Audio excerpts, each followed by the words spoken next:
Hey y'all, I'm MK and welcome to my kitchen. I'm back. In our first video, we discussed a subject that is fairly straightforward. So this time around, I thought, why don't we try something a little harder?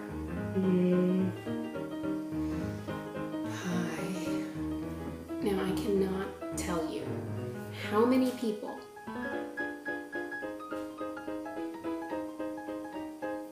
the minute they hear that I have been to culinary school immediately bring up pie crust.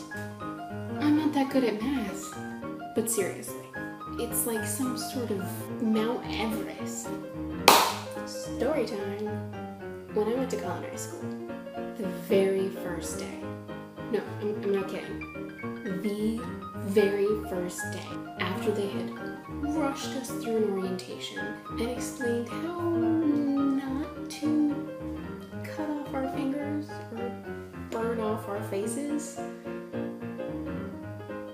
the first thing that we made was an apple tart. I have this really vivid memory in the middle of the classroom with 19 other students, chopping and flambeing apples. First day. Flambe. Big fire. And thinking to myself, really? And you know what? It worked. So what's the big deal? In school, we learned two basic but versatile tart doughs: pâte brisée and pâte sucrée. Pâte sucrée is unusual because it uses the creamed butter method.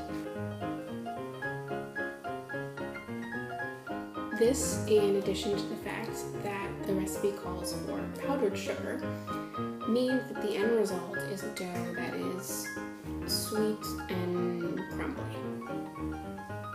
Pâte brisée, on the other hand, is very similar to a traditional American pie dough. And like pie crust, the recipe calls for a technique known as cut in butter. What this refers to is taking your butter, which is both cubed and chilled. It's gotta be cold. That's important. And using a pastry cutter or a bench scraper, incorporating it into your dry ingredients by continuously chopping it into smaller and smaller pieces as you mix it. This can also be done in a food processor, which is a lot faster and a lot easier. But the trick there is that you have a lot less of a margin for error because it happens so fast. So unless you're familiar with the technique and comfortable knowing what size of the remaining pieces of butter you're looking for, it might be better to start off doing it by hand. Just for now. So why does your butter have to be cold? Well, what does butter do when it's not cold? It melts. And that is exactly what we do not want our butter to do. Your butter needs to be cold. So why do we cut our butter? Think of the best pie you ever had in your life. If heaven was a bakery, this would be the pie that they served there. Now think about its crust. If you're going to use one word to describe the crust of that heaven pie, would it by any chance be flaky? Flakiness comes from fat. When that dough goes into the oven, those little pieces of butter melt, because that's what butter does. And when it melts, it leaves behind this little empty pocket where it used to be.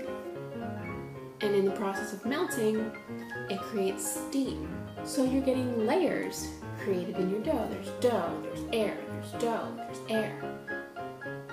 And when you get layers, layers, you get flakes. Once your butter is properly cut in, you need to incorporate your liquid. But adding the water is not just making our dough wet. What we're actually doing is creating gluten. Gluten is a highly elastic protein that is formed when glutenin and gliadinin, which are two molecules found in wheat, are moistened and then worked. Science. But the thing is, we don't want to form too much gluten, so we don't want to overwork our dough. Once you've incorporated your liquids, you need to let the dough rest. Gluten needs a lot of rest. We're similar in that way. Rolling out your dough can be a challenge. You don't want to rush it. Take your time, be gentle with your dough, and don't smash it. The Hulk does not belong in the kitchen. And try to only go in one direction, and then turn your dough, go in one direction, and continue to turn your dough so that you're not overworking any one particular side. And that's how you're going to be able to achieve an actual circular shape. So there's a couple different things that you can troubleshoot when you're rolling out your dough.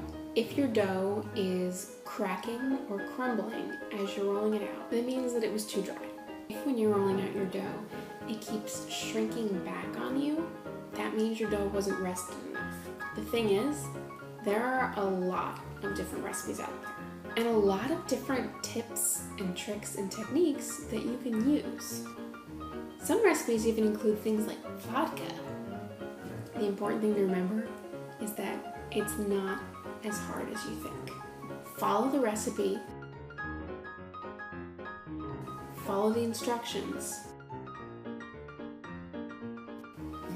and it'll be a piece of pie.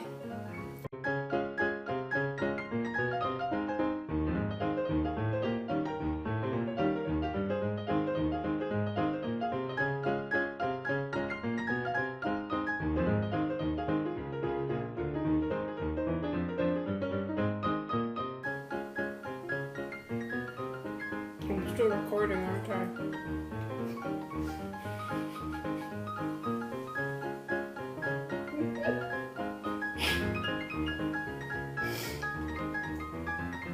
And scene.